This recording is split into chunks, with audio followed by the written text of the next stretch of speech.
right, time for reading. Here we go. Your name's on your paper. Armena, thank you for having your pencils and highlighters down right now. We are going to be talking with Captain Question today because I am anticipating we are at the level of mastery. That's why you have your lined paper. What is our overall goal and objective when I'm talking about English language arts? I want you to be what kind of readers by the end of this year? I can what? Nick? Okay, that's one of our ones for third quarter. Yes. What else? Overall for third grade, end of the year. Sunny? Be better at reading. Okay, what's that called? What kind of reader do I want you to be? Finish it. Go ahead. It is mastery. Okay, I want you to have mastery. Good. Baylor? You want us to be pro readers. Okay, what's that called when you are a pro reader? Jaden? Fluent. I want you to be a fluent reader. And when you are an independently fluent reader, what are you doing at the same time? Besides from reading well and at a pace that people can understand you, you're doing it independently. What's happening simultaneously? You're able to what, Yamaya? Retell, and what's that called? That's a what kind of skill? Robert? Comprehension. Overall, umbrella goal of third grade. I can read fluently to comprehend. Okay, these are the areas of comprehension then that I expect mastery on. Put your hands down, fold them, and listen. At this point, I expect mastery for both the literature, fiction reading. I expect mastery for nonfiction expository text. Perhaps it's poetry. Perhaps I'll throw at you some technology or visual art. But I want with all of those for you to be able to decipher topic. Think in your head, what's the topic? Can I do it? I want you to be able to decipher main idea. What's the main idea? Nope, don't tell me. Think. Do I have mastery? Can I decipher it? Yes. Think about that.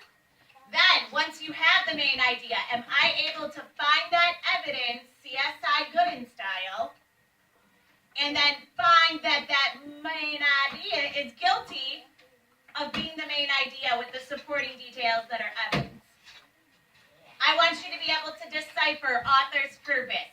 Nick was right. We are working on persuasive types of reading, in turn flipping it and writing what kind of writing? When we write our ideas, what's that called, Kate? Opinion writing. We're writing opinion writing. We're reading persuasive to get ideas for our opinion writing. Thank you. And then all of that meshes together for cause and effect. You should be able to determine the event and then decide what causes it and what the effects of the event are. Give me a paw while I take that. Mrs. Gooding. How many do you want me to send? Okay. Okay. Okay, she's at it.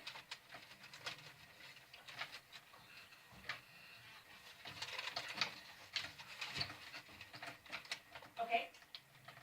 Yes. Absent. Okay. Yes.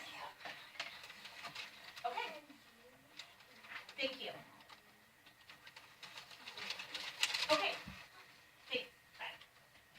All right, let's do a brief pause. I'm going to stop where we are. Think about where you want your mastery to be. Naturally, we're on our mastery roll and Captain Question comes and boom, something has to happen. That's okay. Will. And we're back. Welcome to elementary school. Here we go. So, those are the things that I am checking for mastery. So, what we're going to use is this passage called Strong Little Animals. Because I want to check you for fluency going to read it. I'm going to step aside. I'm going to give you a full 1 minute, 60 seconds to read Strong Little Animals. Just by reading that, you probably have an idea of the topic. Do nothing with your pens, nothing with your pencils or your highlighters. Quietly read the passage. When you're done, put your hands on your head to hold in your thinking cap. Go.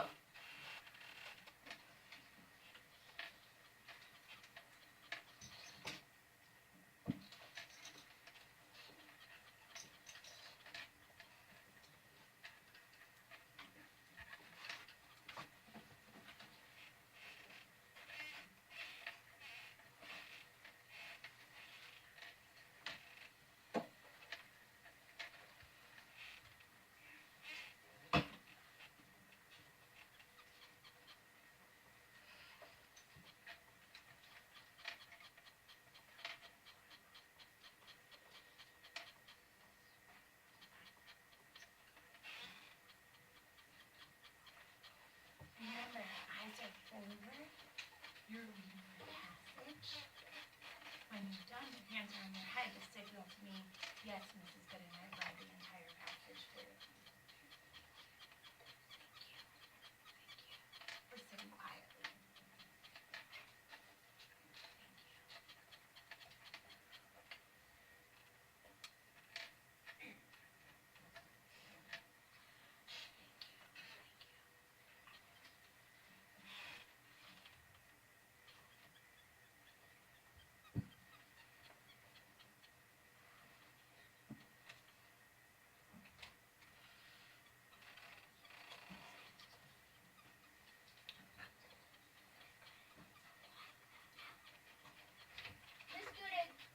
Miss Gooden, you want me?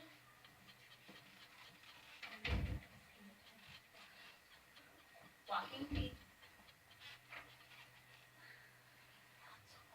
Okay, thank you. Mastery check number 1. Question is here to ask you.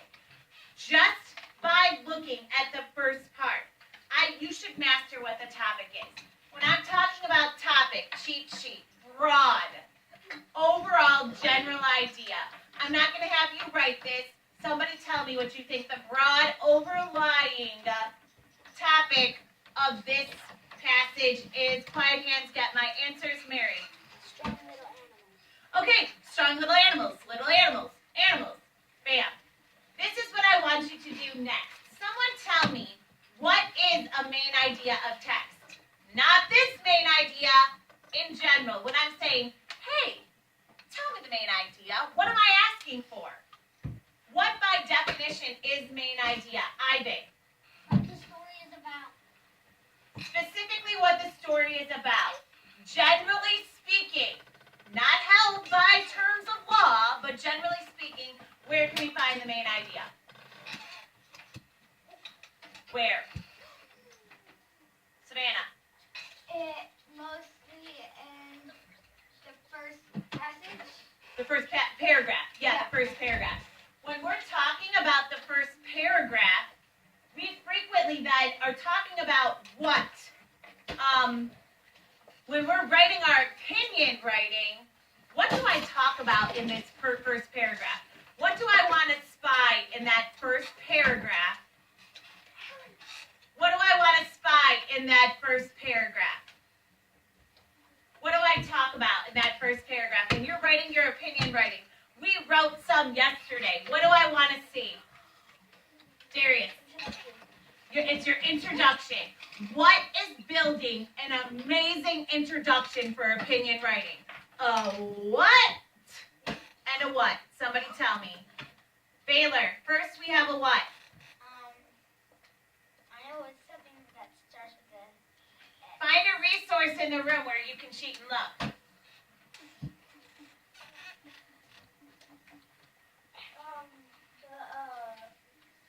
What do we first write in that opinion introduction? The what? Interesting personal fact. Okay, so that hook. Yeah, maybe you have a. Okay, first your hook, then that opinion, Jay. So maybe it's a fun fact. Maybe it's something personal. Maybe it's a quote. Maybe it's a question. Then you have a brave, bold opinion. Don't make it wishy-washy. You just state it. We'll go over amazing examples in a moment. Let's take our eyes. Can I have a volunteer to read this introductory paragraph of this strong little animals? Can I have a volunteer? Anthony. Strong little animals. Moles are not just small brown animals. They are very powerful for their size. Moles should be called fuzzy brown bulldozers. Awesome. Okay, so I see so many things taking place in paragraph 1. I see a hook. Think in your head, what kind of hook did they use? I also see a main idea that doubles as this person's opinion. Right now, mastery check. Online number 1. State to me, just like Miss America would, 3rd grade class, judge number 1 would like to know, what is the main idea of this passage? Go. You have 30 seconds to write it on line number 1.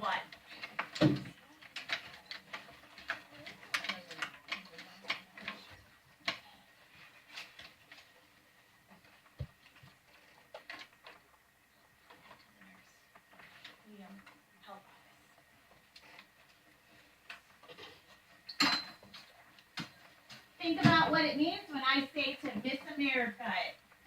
Judge number 1 wants to know for mastery check, what is the main idea of this passage? And I said it probably doubles as the opinion in this introductory paragraph. Mastery check, you're writing it. I'm coming around, I'm looking.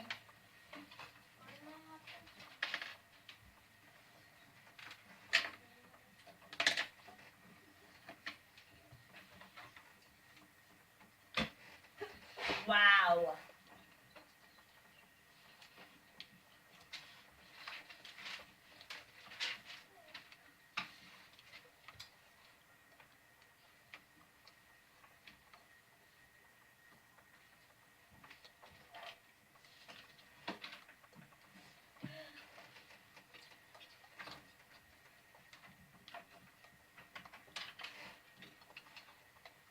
I love that some people are putting those hands on their heads to signal to me, Mrs. G, I'm G2G, good to go, move on. I'm feeling good about my mastery check.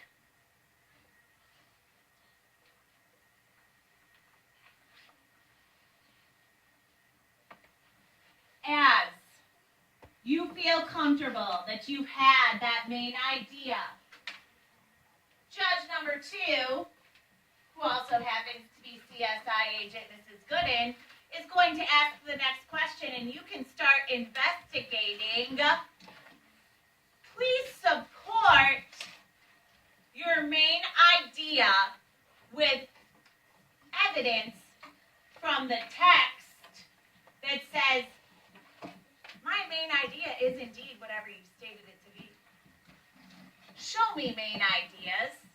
Remember, when you're reading persuasive literature, information, whatever it might be, you usually have what? What and what collide together? These and these. Caitlin. Supporting details. The supporting details, and oftentimes they're one and one. What are they? They're facts and Anthony. Ivan. Facts and opinions. You have facts and opinions. That's that narrative